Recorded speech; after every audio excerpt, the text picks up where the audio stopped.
Bunga ansana elok rupa, hiasan sanggu putri rupawan. Assalamualaikum, pembuka bicara buat kalian yang dimuliakan.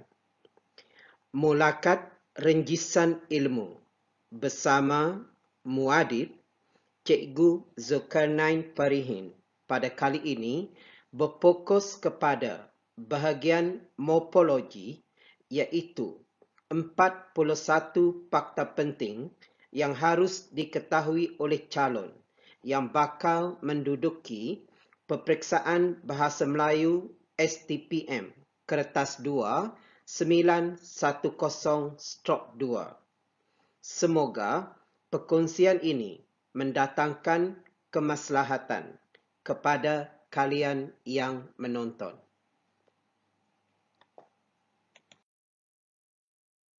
Fakta pertama yang harus diketahui oleh calon ialah apakah yang dimaksudkan dengan tata bahasa. Tata bahasa merupakan satu kajian yang berkaitan dengan sistem atau peraturan tentang penggunaan bahasa. Fakta kedua ialah aspek kajian tata bahasa. Menurut Asmah Haji Omar, aspek tata bahasa terdiri daripada unsur-unsur berikut. Morfem yang menjadi unsur kepada pembentukan kata. Kata yang menjadi unsur kepada pembentukan frasa. Frasa yang menjadi unsur kepada pembentukan klausa. Dan klausa pula menjadi unsur kepada pembentukan ayat. Unit yang menduduki tingkat di bawah menjadi unsur kepada unit yang menduduki tahap di atasnya.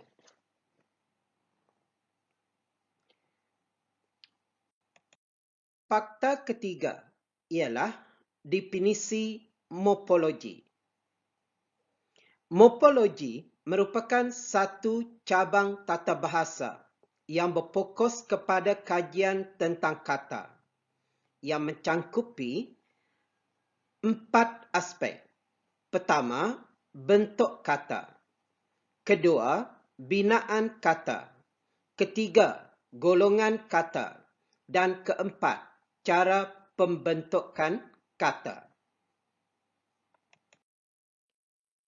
Fakta keempat, calon harus mengetahui konsep-konsep penting dalam morfologi.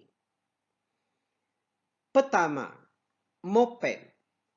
Morfem ialah unit tata bahasa terkecil yang mempunyai makna. Kedua, alomorf.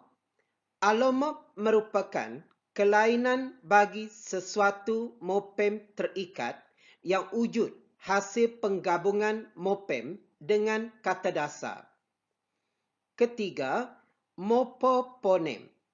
Morfoponem ialah kehadiran bunyi atau ponem atau huruf pada sesuatu morfem terikat apabila morfem terikat itu digabungkan dengan kata dasar. Keempat, kata. Kata merupakan unit tata bahasa terkecil dan bebas serta mempunyai makna. Kata boleh berdiri sendiri sebagai ayat minimal. Kelima, kata akal. Kata akal ialah kata yang tidak boleh berdiri sendiri. Kata akal memerlukan kehadiran morfem lain dalam penggunaannya.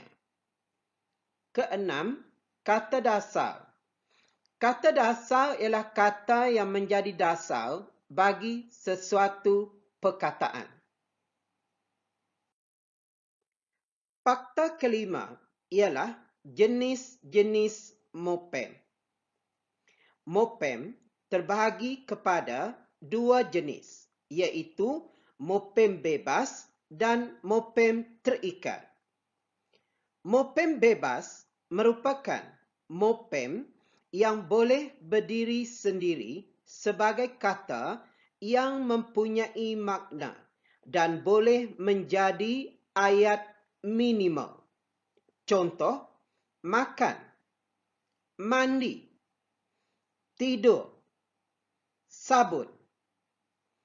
Mopem terikat pula merupakan mopem yang tidak boleh berdiri sendiri. Perlu digabungkan dengan mopem bebas atau mopem terikat untuk membentuk perkataan yang bermakna. Semua imbuhan ialah mopem terikat kerana imbuhan tidak boleh berdiri sendiri. Contoh mopem terikat ialah awalan te, akhiran an, apitan per an, anai, mayo. Anai dan mayo ialah kata akal yang merupakan salah satu jenis mopem terikat. Fakta keenam ialah jenis-jenis mopem terikat.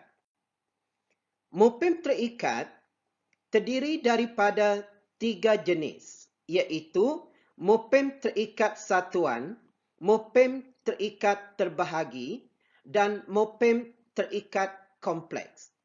Mopem terikat satuan terdiri daripada 4, iaitu awalan, be, me, te, pe, dan sebagainya. Akhiran, an, kan, i. Sisipan, e, l, in.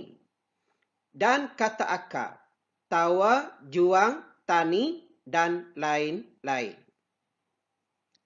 Mopem terikat terbahagi pula terdiri daripada 3, iaitu ke-an, per-an, dan pe-an.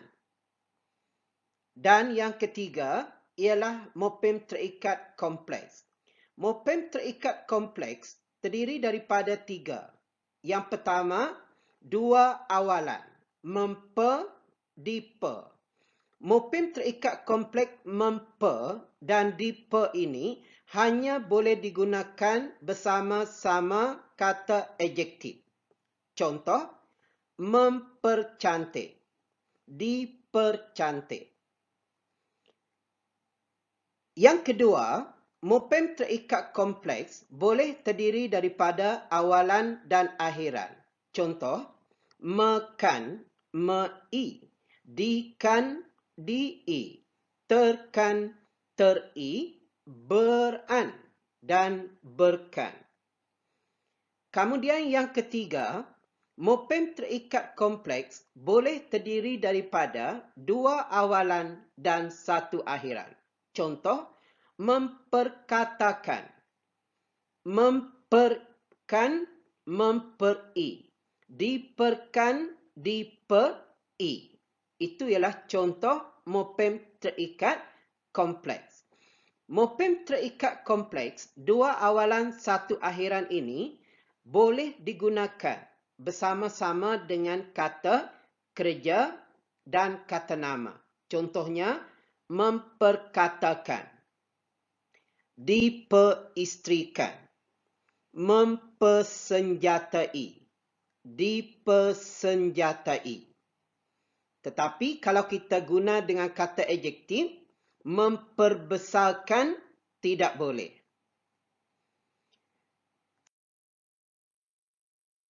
Ini adalah satu perkara yang pelajar harus tahu, iaitu mopem terikat terbahagi. Ke-an, per-an, dan pe-an. Mopem terikat pada awal dan akhir perkataan digunakan secara serentak. Salah satu mopem bagi mopem terikat terbahagi ini tidak boleh digugurkan. Jika salah satu morfem terikat terbahagi itu digugurkan, perkataan yang terhasil akan mempunyai makna yang berbeza daripada makna yang hendak dibentuk. Contoh, kejelitaan bermaksud cantik, elok atau molek. Kata ini terbentuk daripada morfem terikat terbahagi ke-an. Jika digugurkan ke, terbentuklah perkataan jelitaan. Dan jika digugurkan an, terbentuklah perkataan kejelita. Perkataan jelitaan dan kejelita itu, kedua-duanya tiada makna. Fakta ketujuh ialah kata akal dan kata dasar. Kata akal ialah kata yang tidak boleh berdiri sendiri dan kata akal ini memerlukan morfem lain dalam penggunaannya. Contohnya, tani, tapa, tawa, jual, mudi. Kata dasar ialah kata yang menjadi dasar sesuatu perkataan. Terdapat 6 kata dasar dalam bahasa Melayu, iaitu kata akal. Perkataan berjabat, kata dasarnya ialah jabat. Kata akal, jabat. Perjuangan, kata dasarnya ialah kata akal, juang. Perkataan memerangi, kata dasarnya ialah kata tunggal, perang. Keindahan, kata dasarnya ialah kata tunggal, indah. Bersepakat, kata dasarnya ialah kata terbitan, sepakat. Keberangkatan, kata dasarnya ialah kata terbitan, berangkat. Buah-buahan, kata dasarnya ialah kata ganda, buah-buah. Bermati-matian, kata dasarnya ialah kata ganda, mati-mati. Mewarganegarakan, kata dasarnya ialah kata majmuk warga negara. Manakala pengetepian, kata dasarnya ialah frasa ke tepi. Ketidakstabilan, kata dasarnya ialah frasa tidak stabil. Fakta ke-8 ialah bentuk kata. Bentuk kata dalam bahasa Melayu terdiri daripada 4, iaitu kata tunggal, kata terbitan, kata majmuk dan kata ganda. Pelajar mesti ingat supaya tidak terkeliru dengan golongan kata. Bentuk kata terdiri daripada kata tunggal, kata terbitan, kata majmuk, kata ganda. Bentuk kata yang pertama ialah kata tunggal. Kata tunggal ialah kata yang tidak mengalami sebarang proses morfologi. Kata tunggal terdapat 5 jenis. Pertama, kata tunggal satu suku kata. Contohnya, ia, break, screw. Kedua, kata tunggal 2 suku kata. Contohnya, ais, undang. Ketiga, kata tunggal 3 suku kata. Contohnya, esei, alamat. Keempat, kata tunggal 4 suku kata atau lebih. Contoh, rasional. Dan yang kelima, kata tunggal juga termasuklah akronim. Seperti Mara, Petronas, Suhakam, Purata, Hakis, Pawagam. Fakta ke-10, kata tunggal akronim. Apakah akronim? Akronim merupakan proses membentuk perkataan baharu dengan menggabungkan bahagian-bahagian tertentu daripada beberapa perkataan. Terdapat 5 jenis cara pembentukan akronim. Pertama, gabungan huruf awal beberapa perkataan. Contoh, adun. Ahli Dewan Undangan Negeri. Akronim ini diambil daripada semua huruf awal. A, ahli, D, dewan, U, undangan, N, negeri. Cara pembentukan akronim yang kedua ialah gabungan suku kata dengan suku kata beberapa perkataan. Contoh, tadika. Tadika terhasil daripada Taman Didikan Kanak-kanak. Suku kata tadika. Semua suku kata awal dicantumkan membentuk perkataan akronim tadika. Cara ketiga, gabungan suku kata dengan huruf awal perkataan. Contoh, intan. Intan terhasil daripada 4 perkataan. Institut Tabiran Awam Negara. Suku kata in ditambah dengan 3 huruf awal. Tabiran T, awam A, negara, lalu terbentuklah akronim intan. Cara pembentukan akronim yang keempat ialah gabungan suku kata dengan perkataan penuh. Contohnya, hartanah daripada 2 perkataan. Harta tanah. Hal dan tanah. Purata. Pukul rata. Suku kata pu dan semua perkataan penuh rata. Dan yang kelima, cara pembentukan akronim yang kelima ialah gabungan bahagian-bahagian secara bebas.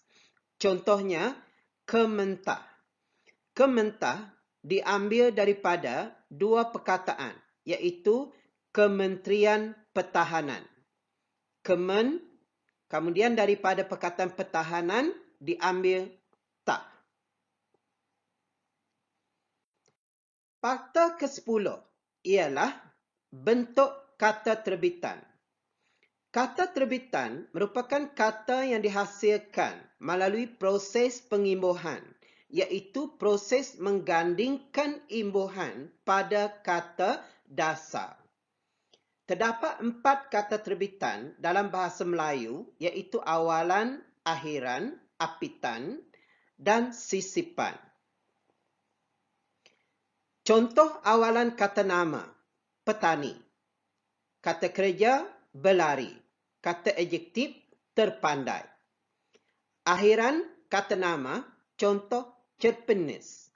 Kata kerja, angkatan. Kata adjektif, rohaniah. Apitan kata nama, contoh kementerian. Kata kerja, kemalangan. Kata adjektif, kemelayuan. Sisipan kata nama, contoh keruping. Kata kerja, jelajah. Kata adjektif, gemuruh. Fakta ke-12 ialah kata ganda. Apakah yang dimaksudkan dengan kata ganda? Kata ganda ialah kata yang mengalami pengulangan, sama ada pengulangan penuh, pengulangan sebahagian kata, atau pengulangan mengikut rentak tertentu. Kita ada kata nama ganda, contoh labi-labi, umang-umang, lelaki, turun-temurun. Dan kita ada kata kerja ganda, seperti jalan-jalan, baring-baring, tiru-meniru, tolak-menolak, berkejar-kejaran. Kita ada kata adjektif ganda. Contoh, cantik-cantik, keibu-ibuan, sesunyi-sunyinya, kecil-kecilan, kilau-kemilau, lintang-pukang. Dan kita ada kata tugas ganda. Atas-atasan, betul-betul, sambil-sambil, setidak-tidaknya, setengah-setengah. Fakta ke-13, kata majmuk. Kata majmuk merupakan kata yang terbentuk daripada gabungan 2 perkataan atau lebih dan kata itu berfungsi sebagai satu unit. Kata majmuk mempunyai makna baru yang berbeza daripada kata-kata yang membentuknya. Bentuk kata majmuk terdiri daripada 4. Pertama, kata tunggal dengan kata tunggal. Contoh, hati batu, rumah papan, kenal pasti. Kedua, kata tunggal dengan kata terbitan. Contoh, batu loncatan, mata pelajaran. Yang ketiga, kata terbitan dengan kata tunggal. Contoh, berputus asa, pilihan raya. Dan yang keempat, kata terbitan dengan kata terbitan. Contoh, penyata tahunan, pengurus kewangan. Jenis kata majmuk pula ada 3. Pertama, kata majmuk rangkai kata bebas. Contoh, bilik air, ruang lega, ikan, air, tawar. Dan yang kedua, kata majmuk istilah khusus. Contoh, telefon pintar, jalur lebar. Dan yang ketiga, kata majmuk kiasan. Ulat buku, kaki bangku, patah hati. Fakta ke-14. Pelajar harus tahu tentang golongan kata. Dalam bahasa Melayu, terdapat 4 golongan kata, iaitu kata nama, kata kerja, kata adjektif dan kata tugas. Kata nama. Kata nama terdiri daripada 3, iaitu kata nama khas, kata nama am dan kata ganti nama. Kata nama khas terbahagi kepada hidup dan tak hidup. Contoh kata nama khas tak hidup, Tasik Chini, Banjaran Titiwangsa, Kampung Budaya Sarawak. Kata nama khas hidup terbahagi kepada 2, manusia dan bukan manusia. Manusia contohnya Ali, Aminah, Thomas. Bukan manusia pula, contohnya Malaikat Jibril, Sang Belang. Kata nama am pula terbahagi kepada 2, iaitu kata nama am hidup dan tak hidup. Kata nama am hidup terbahagi kepada 2, iaitu manusia dan bukan manusia. Manusia contohnya guru, doktor, jururawat, arkitek dan lain-lain. Bukan manusia pula contohnya anjing, kucing, ikan, arnab, kambing, lembu dan lain-lain. Kata nama am tak hidup terbahagi kepada 2, iaitu institusi dan bukan institusi. Institusi contohnya masjid, surau, sekolah. Bukan institusi pula terbahagi kepada 2, iaitu konkret dan abstrak. Yang konkret contohnya meja, kerusi, rumah, dewan. Yang abstrak pula terbahagi kepada 2, iaitu berbilang dan tak berbilang. Yang berbilang contohnya 1 cadangan, 3 pendapat. Yang tak berbilang contohnya sejahtera, bahagia. Kata ganti nama terdiri daripada 3, iaitu kata ganti nama tunjuk, kata ganti nama diri dan kata ganti nama tak tentu. Kata ganti nama tunjuk terdiri daripada 3, iaitu kata ganti nama tunjuk umum, itu, ini, kata ganti nama tunjuk tempat, sana, sini, situ, dan kata ganti nama tunjuk hal, begitu, begini. Kata ganti nama diri pula terbahagi kepada 2, iaitu kata ganti nama diri orang dan kata ganti nama diri tanya. Kata ganti nama diri orang pertama, contohnya saya, aku, beta, patik. Kata ganti nama diri kedua, contohnya engkau, anda. Kata ganti nama diri ketiga. Contohnya, ia, dia, baginda, mereka. Kata ganti nama diri tanya pula terdiri daripada 3. Apa, siapa, mana. Dan yang ketiga ialah kata ganti nama tak tentu.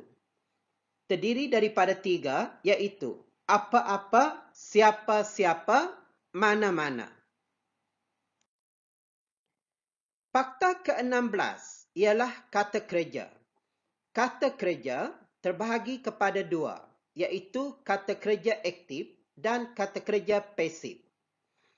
Kata kerja aktif terbahagi kepada 2, iaitu kata kerja aktif tak transitif dan kata kerja aktif transitif. Kata kerja aktif tak transitif pula terbahagi kepada 3, iaitu kata kerja aktif tak transitif tanpa pelengkap, kata kerja aktif tak transitif berpelengkap, dan kata kerja aktif tak transitif berpenerang.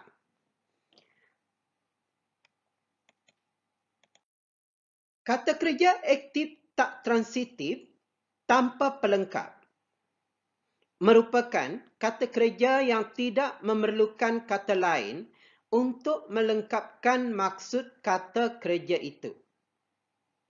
Kata kerja aktif tak transitif tanpa pelengkap ini boleh menerima keterangan dan keterangan itu boleh digugurkan.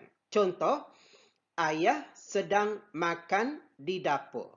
Makan ialah kata kerja aktif tak transitif tanpa pelengkap. Di dapur merupakan keterangan. Keterangan di dapur ini boleh digugurkan. Kedua, kata kerja aktif tak transitif berpelengkap merupakan kata kerja yang memerlukan kata atau frasa lain untuk melengkapkan maknanya. Pelengkap terdiri daripada kata atau frasa nama, kata atau frasa adjektif dan frasa sendi nama.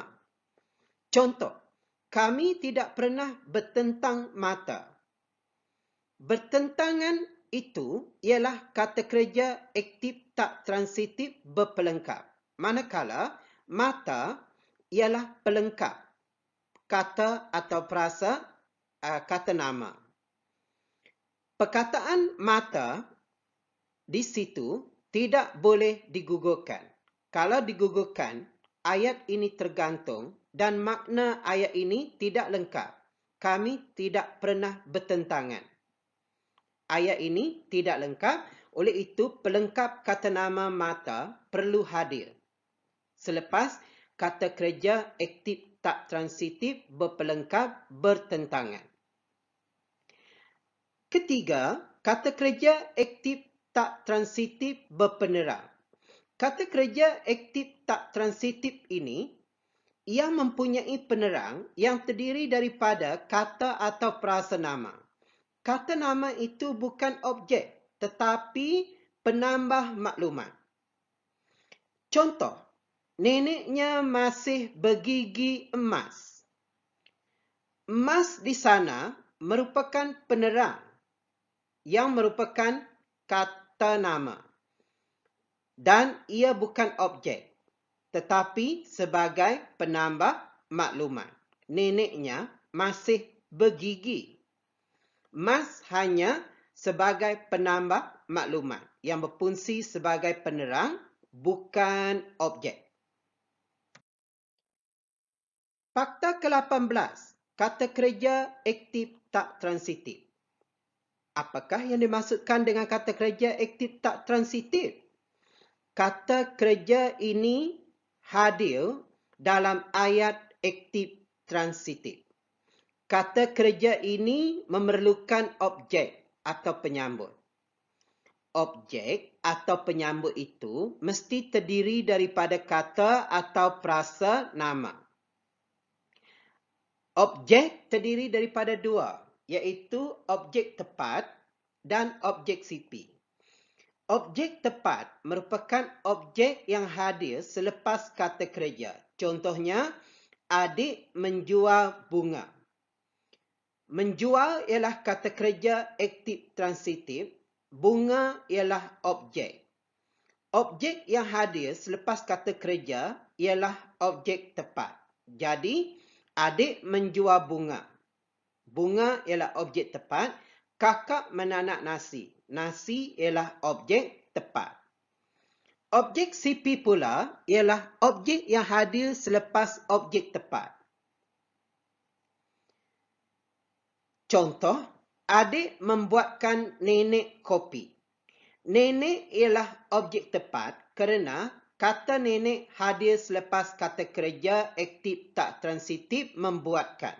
Dan kopi ialah objek CP kerana hadir selepas objek tepat. Kakak mengirimi adik surat. Surat ialah objek CP.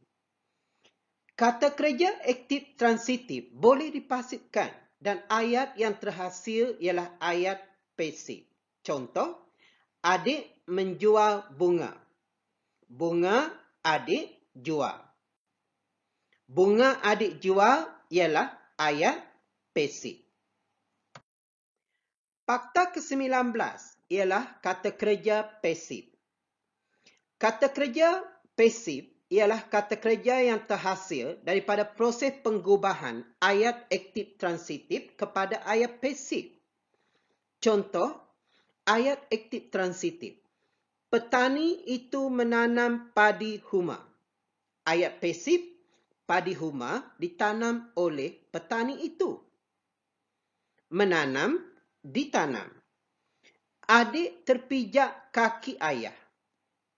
Ayat pasif, kaki ayah terpijak oleh adik. Engkau menyiang ikan itu. Ayat pasif, ikan itu engkau siang. Saya terambil bukunya. Ayat aktif transitif.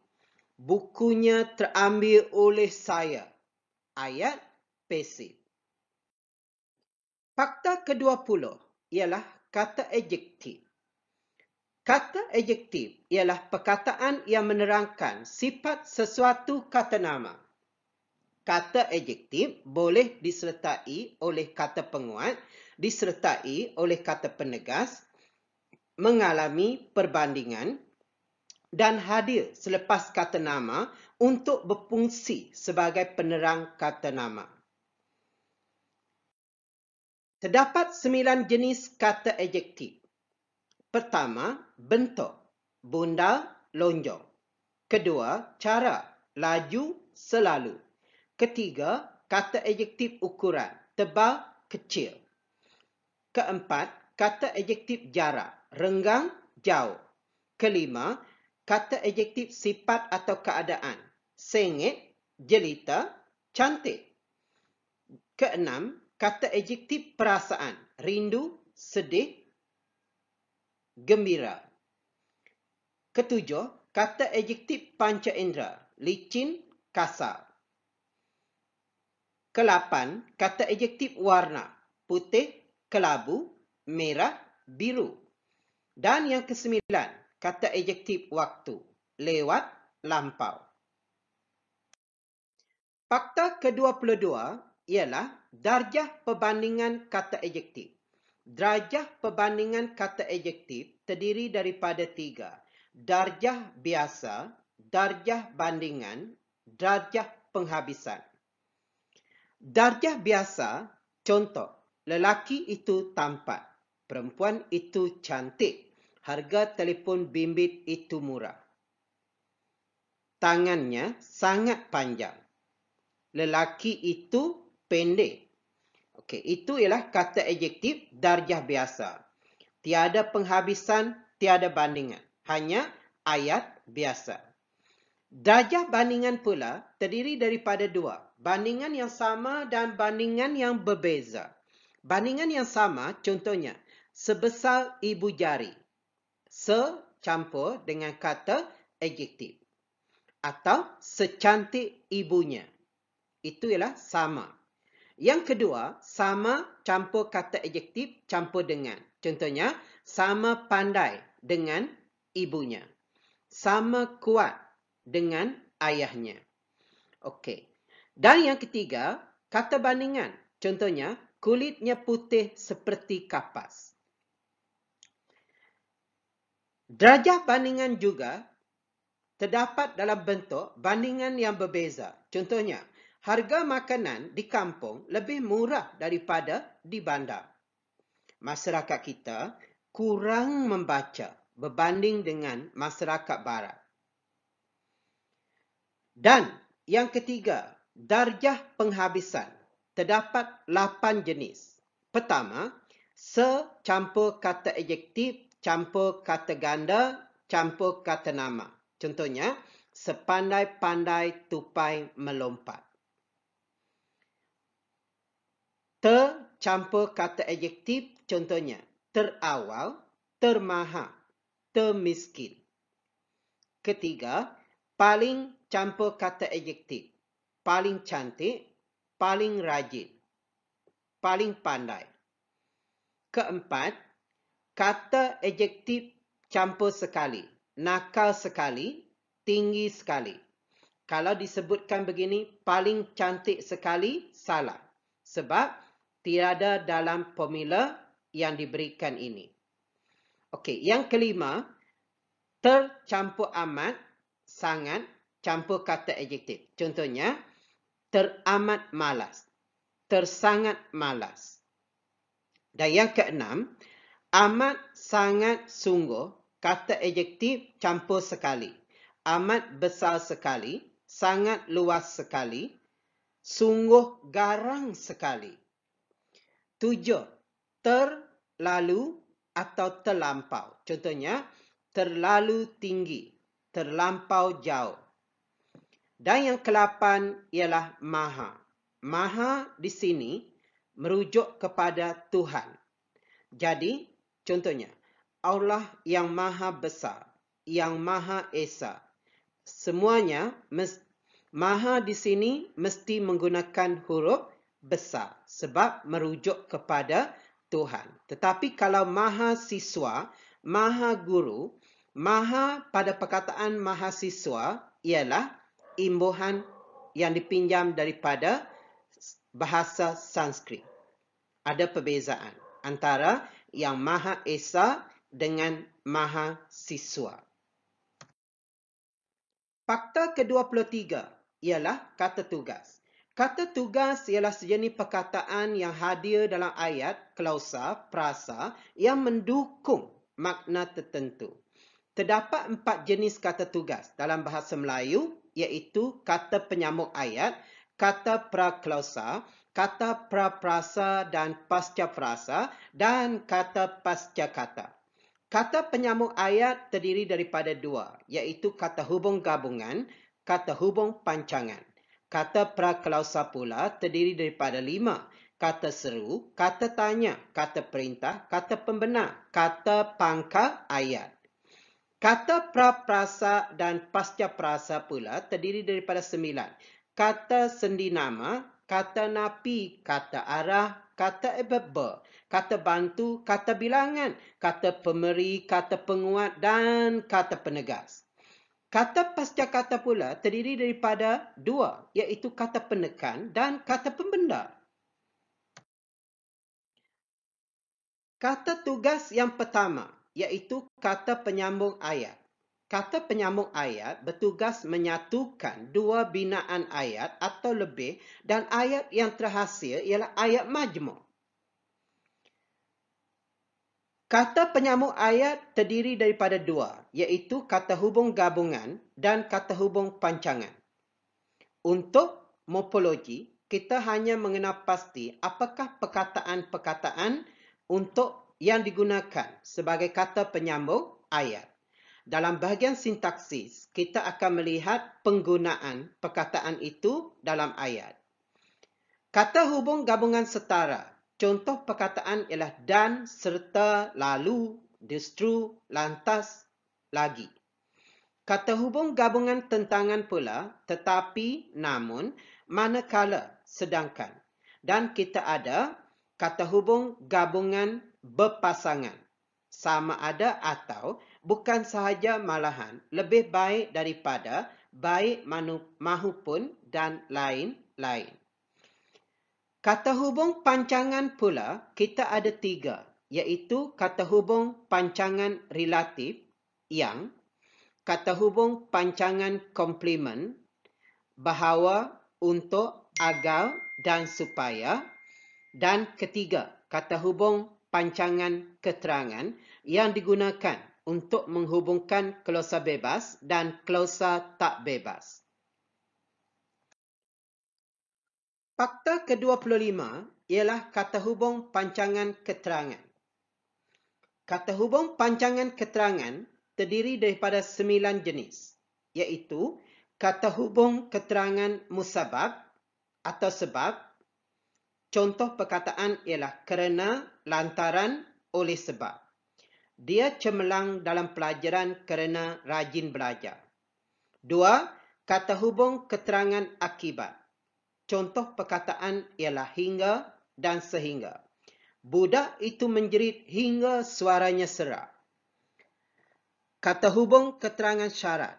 Andainya, asalkan, jika, jikalau, kalau, sekiranya. Dia akan berkahwin jika cukup wang simpanannya. Kata hubung keterangan waktu. Apabila, ketika, sebelum, semasa, sewaktu, terkala. Contoh ayat, dia sedang lena tidur ketika ayahnya sampai. Kata hubung keterangan tujuan, contohnya, bagi, demi, untuk. Dia menderma untuk membantu orang miskin. Keenam, kata hubung keterangan harapan. Contoh, agar, kalau-kalau, moga-moga, mudah-mudahan. Kami berdoa agar wabak COVID-19 akan berakhir. Kata hubung keterangan cara. Contoh perkataan dengan. Dia datang ke sekolah dengan memandu kereta.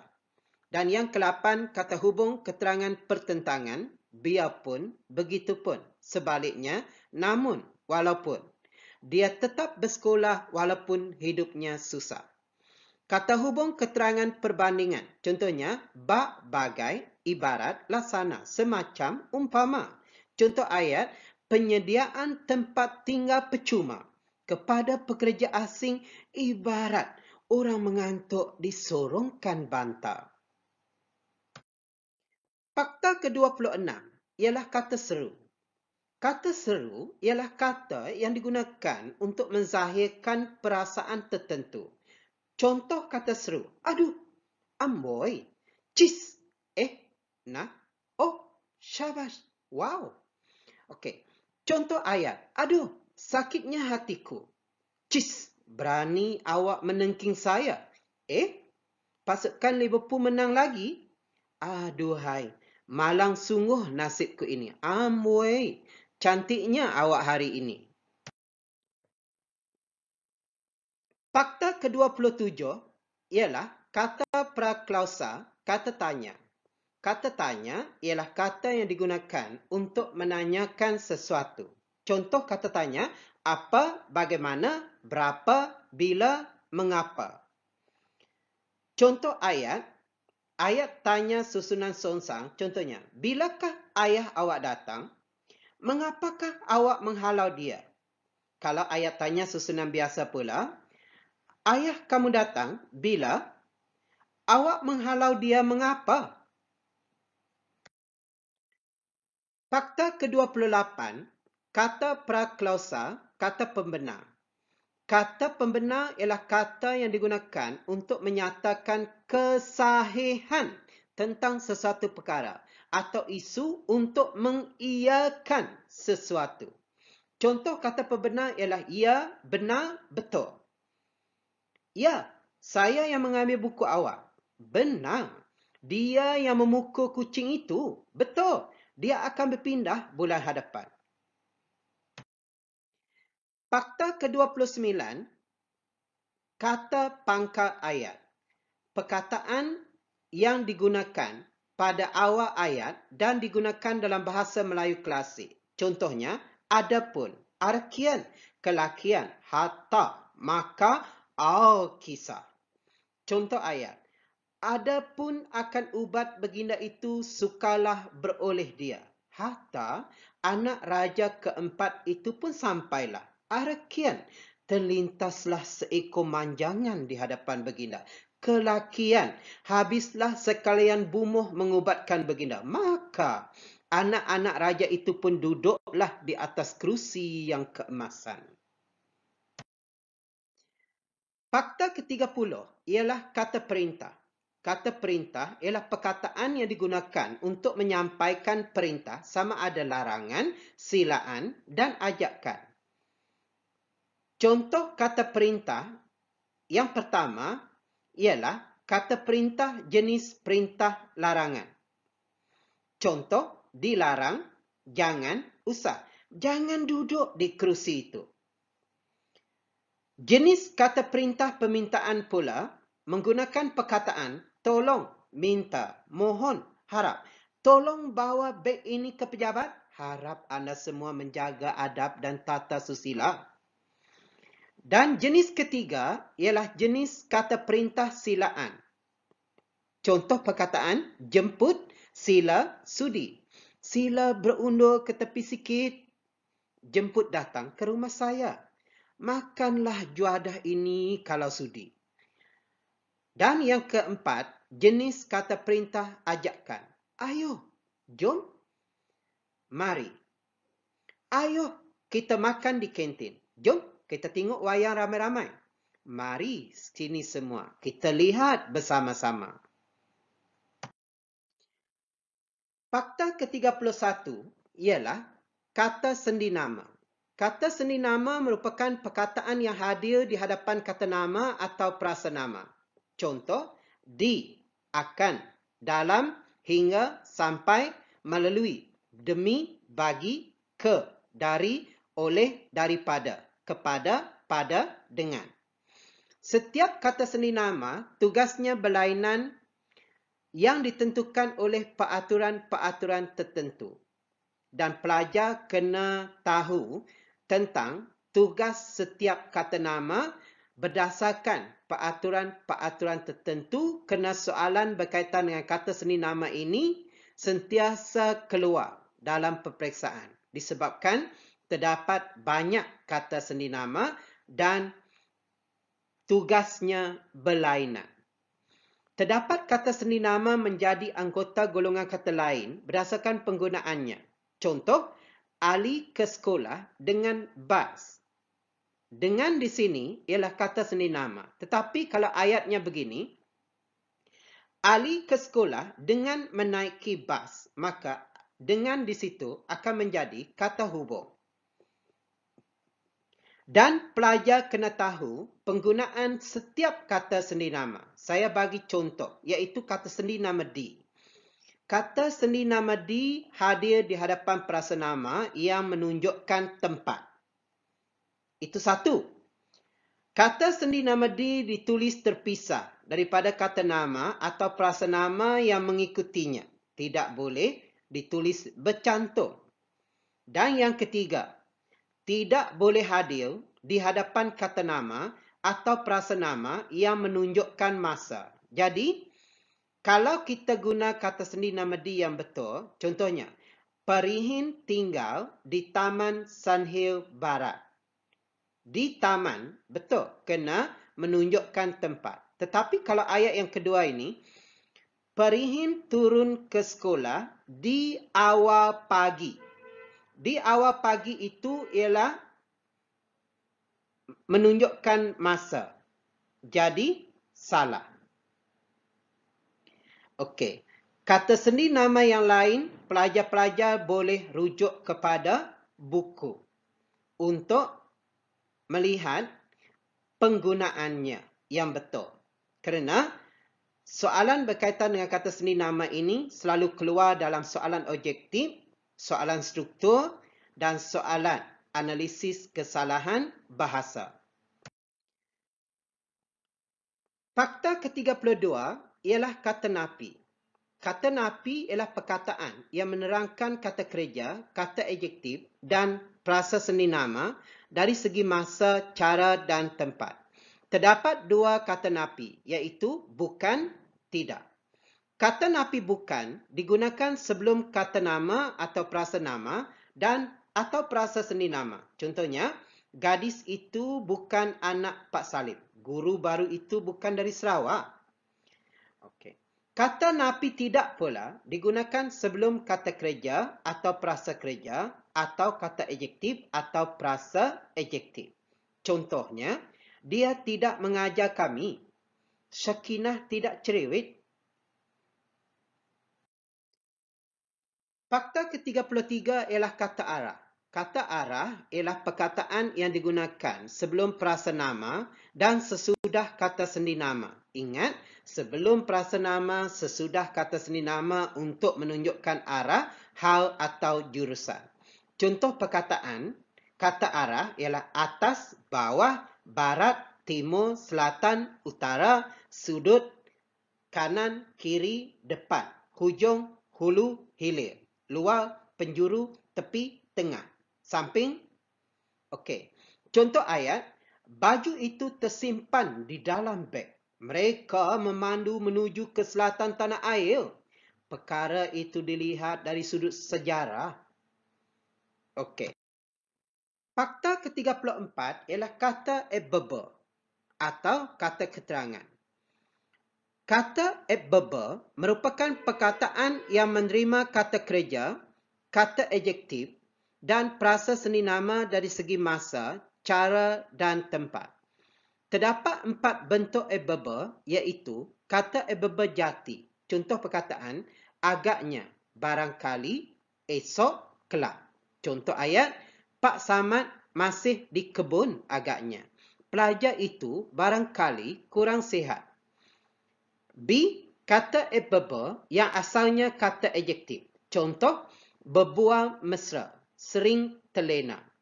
Contoh ayat, guru-guru itu berbual mesra di kantin. Pelajar itu sering terlena di dalam kelas. Mesra dan terlena ialah kata adverb yang asalnya kata adjektif. C. Kata adverb yang asalnya kata kerja. Contoh kata, cantik berseri, mati mengejut. Berseri dan mengejut ialah kata adverb yang asalnya kata kerja. Contoh ayat, hiasan di kelas itu cantik berseri. Wanita itu mati mengejut di dalam kereta. Okey. Dan yang keempat, kata adverb bentuk gandaan. Contoh, awal-awal, berduyun-duyun, pontang-panting. Pasukan itu awal-awal sudah mengaku kalah kepada pasukan Liverpool. Contoh, peminat bola sepak berduyun-duyun ke stadium untuk menyaksikan perlawanan antara Liverpool dan Manchester United. Okey, Rosmi berlari pontang-panting kerana dikejar anjing. Biasa kita dengar lintang pukang. Pontang-panting pun betul. Okey, fakta ke-35 ialah kata bantu. Kata bantu ialah perkataan yang bertugas menerangkan kata kerja, terutama dari segi masa atau ragam dan hadir di hadapan kata kerja. Terdapat 2 kata bantu iaitu kata bantu aspek berkaitan dengan masa dan kata bantu ragam berkaitan dengan perasaan. Contoh kata bantu aspek belum dilakukan ialah belum akan. Pelajar-pelajar itu belum masuk dewan. Sedang dilakukan, contoh perkataan masih, mula, sedang. Contoh, pesakit COVID-19 itu sedang dirawat. Sudah dilakukan, contoh perkataan baru, sudah, pernah, telah. Buah durian itu sudah habis dimakannya. B. Kata bantu ragam berkaitan dengan perasaan. Digunakan untuk menyatakan kehendak. Contoh, hendak, mahu, ingin. Saya hendak ke Kuala Lumpur. Saya ingin berkahwin. Contoh. Okey, menyatakan keupayaan. Boleh, dapat. Contoh, kaki tangan awam boleh bekerja dari rumah. Okey. Menyatakan kemungkinan. Contoh, barangkali, mungkin. Barangkali dia pulang lewat hari ini. Kerana mengadakan kelas tambahan. Okey. Menyatakan kemestian. Harus, mesti, pasti, perlu, tentu, wajib. Contoh, budaya membaca perlu direalisasikan. Dan yang terakhir, menyatakan keengganan. Contoh perkataan, enggan. Kumalasari enggan menerima tawaran itu. Seram. Okey. 36. Fakta ke-36 ialah kata bilangan. Kata bilangan ialah perkataan yang memberikan penerangan tentang jumlah pada prasenama, khususnya orang, benda atau perkara. Terdapat 6 kata bilangan, iaitu A. Kata bilangan tentu atau kardinal. Contoh 3, 15,000, 100, sejuta, 2, 4, 5, 6, 10. Itu ialah kata bilangan tentu. Kata bilangan tak tentu, contohnya banyak, sedikit, segelintir, sebilangan, semua, setengah-setengah. Kata bilangan himpunan, contohnya beribu-ribu, kelima-lima, puluhan, jutaan. Kata bilangan pisahan, contohnya setiap, tiap-tiap, masing-masing. Kata bilangan pecahan, contohnya suku, 1/4, 10%, setengah. Atau 1/3. Dan yang ke-6 ialah kata bilangan tingkat. Pertama, kedua, ke-8, ke-100, ke-1,000,000. Okey. Fakta ke-37 ialah kata pemberi. Kata pemberi ialah perkataan yang menjadi pemberi hal, memberikan penerangan atau perangkai antara subjek dengan perasa-perasa utama dalam predikat. Terdapat 2 jenis kata pemberi, iaitu ialah dan adalah. Kata pemberi ialah digunakan apabila predikat ayat terdiri daripada prasenama. Contoh, Kuala Lumpur ialah ibu negara Malaysia, atau kita boleh tukar kepada ibu negara Malaysia ialah Kuala Lumpur. Kedua-duanya masih menggunakan kata pemberi ialah kerana predikat ayat terdiri daripada prasa nama. Kata pemberi adalah digunakan untuk merangkaikan subjek dan predikat yang terdiri daripada prasa adjektif dan prasa seni nama atau prasa seni nama. Contoh, pendapatnya tentang kepentingan ilmu adalah sangat bernas. Fakta ke-38 ialah kata penguat. Kata penguat ialah perkataan yang hadir sebelum atau selepas kata adjektif untuk menguatkan maksud. Terdapat 3 jenis kata penguat, iaitu kata penguat hadapan, agak, paling, terlalu. Gadis itu agak pendiam. Kata penguat belakang, contohnya benar, betul, nian, sekali. Guru bahasa Melayu itu rajin sekali. Guru bahasa Melayu itu rajin benar. Guru bahasa Melayu itu rajin betul. Okey, kata penguat bebas, contohnya amat, sangat, sungguh. Suara penyanyi itu amat merdu.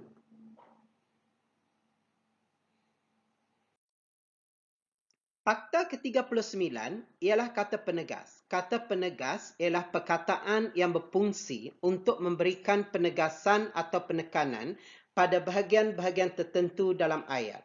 Terdapat 2 jenis kata penegas, iaitu kata penegas yang digunakan untuk menegaskan perasa predikat atau bahagian-bahagiannya. Kata penegas yang digunakan ialah kata penegas tak bebas, iaitu kah, lah dan tak. Contoh ayat, siapakah yang datang tadi? B.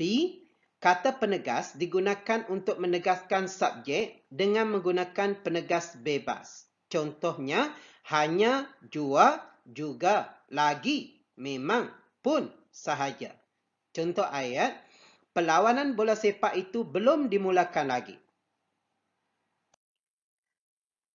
Fakta ke-40 iaitu kata pasca kata. Kata pasca kata yang pertama ialah kata penekan. Kata penekan ialah penggunaan petikanya untuk memberikan penegasan kepada perkataan yang bergabung dengannya. Contohnya, nampak campur petikanya menghasilkan kata nampaknya. Nampaknya atlet negara itu tiada tandingan. Sememang campurnya, sememangnya. Beliau sememangnya pemimpin yang hebat. Maksud perkataan nampak dan sememang menjadi lebih bermakna dan tegas setelah menerima petikanya. Kata pasca kata yang kedua, fakta ke-41 ialah kata pembenda. Kata pembenda ialah penggunaan petikanya pada perkataan yang bukan kata nama, saya tegaskan, bukan kata nama, tetapi setelah perkataan itu diberikan petikanya, perkataan tersebut menjadi kata nama. Contohnya, baik ialah kata adjektif. Ditambah dengannya menghasilkan perkataan baiknya, kata nama. Baiknya suka digambarkan. Luas ditambah dengannya menghasilkan kata nama luasnya. Luasnya halaman rumahnya boleh dijadikan padang bola. Dan pantas. Campurnya menghasilkan pantasnya, kata nama. Mereka bergerak dengan pantasnya.